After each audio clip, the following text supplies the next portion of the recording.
My father has died.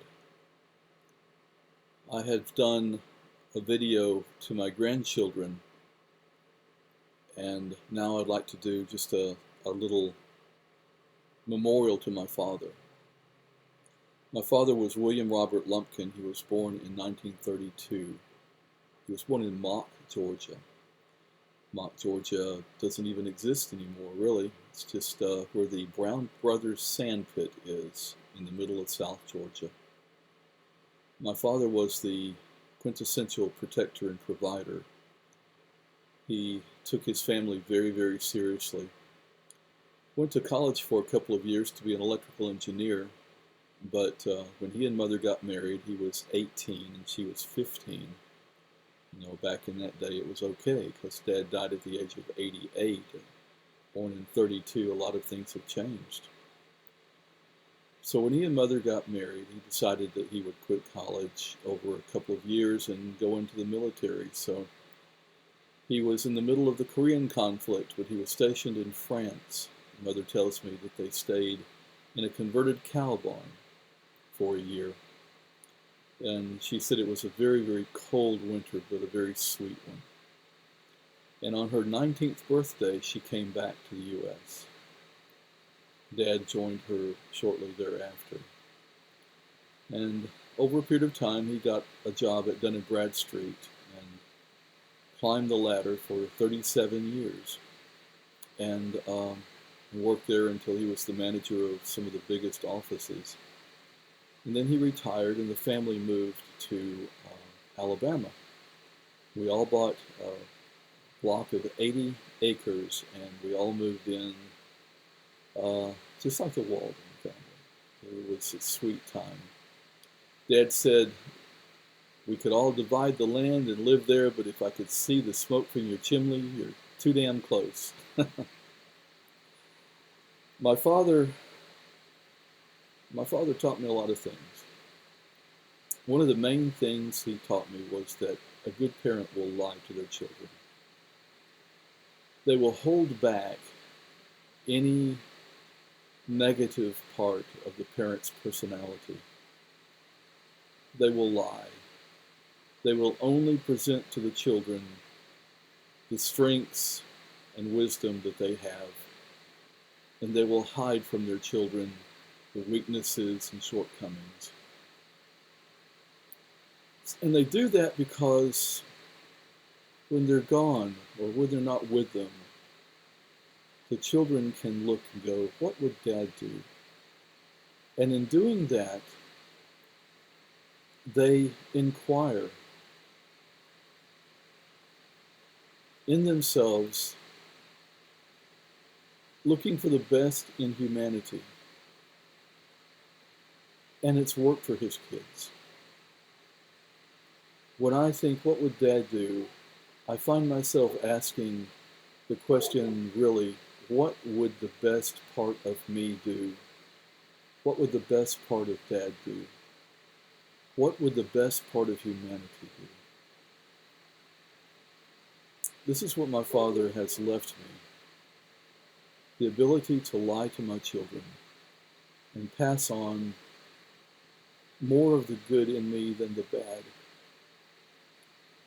We are echoes of all generations that have come before.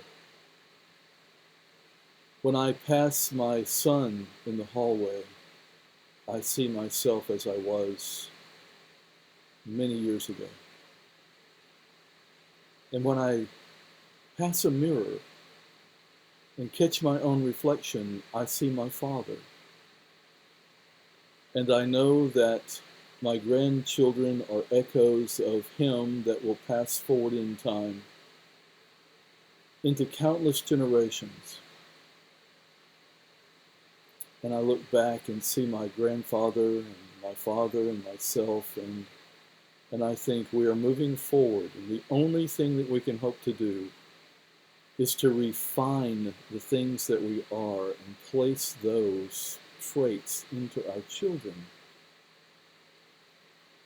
My father was a multifaceted man.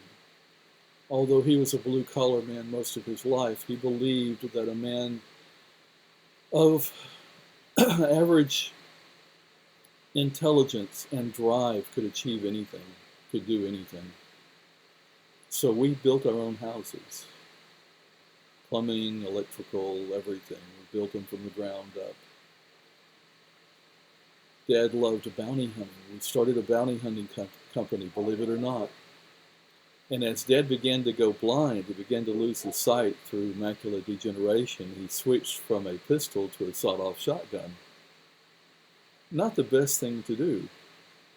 And finally, we had an incident where I was behind the person we were going to apprehend, and I heard Dad rack the shell and say, "Well, son, I'm too old to chase you, so I'm just going to have to shoot you if you run." Now, of course, he was kidding. It was a bluff. But I was standing behind the gentleman, and I started yelling, "Dad, Dad, it's me." And that was the last time my father and I bounty hunted together. He retired after that. My father was a reasonable man, but a hard man. He expected drive. He expected results. He expected you to do something with your life. He did something with his. He raised children and grandchildren. He left us a legacy.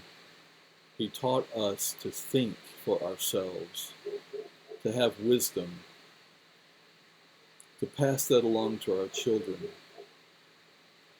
And I wanted to take a moment to remember my father, Bob Lumpkin, and to say thank you, Dad.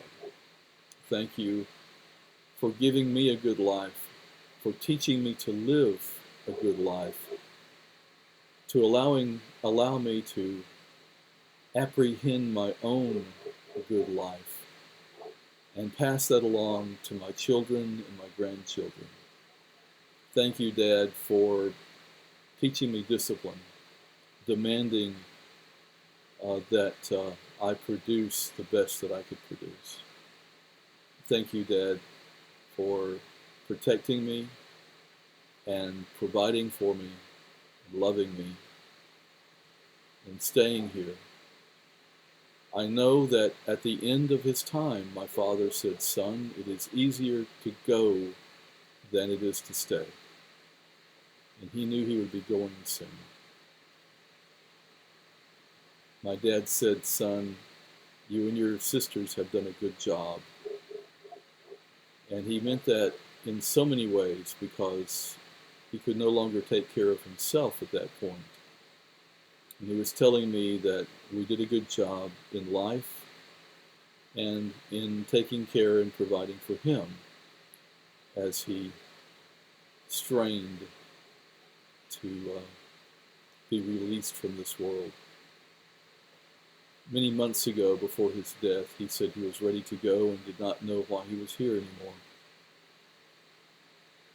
Death, in so many ways, seems to be a fight between what the body is programmed and made to do and what the spirit wishes to do.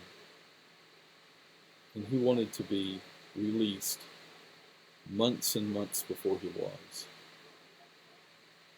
Thank you, Dad, for showing me what a true, loving, caring father is all about. I have passed that down to my children, and I can see it in the eyes of my son when he looks at his child, and it is being passed down to another generation. We are echoes of our past, and we are voices shouting into the future, and the echoes of us will be heard throughout the generations, and we should be careful what we speak and act and put into existence, because it lives far, far past us.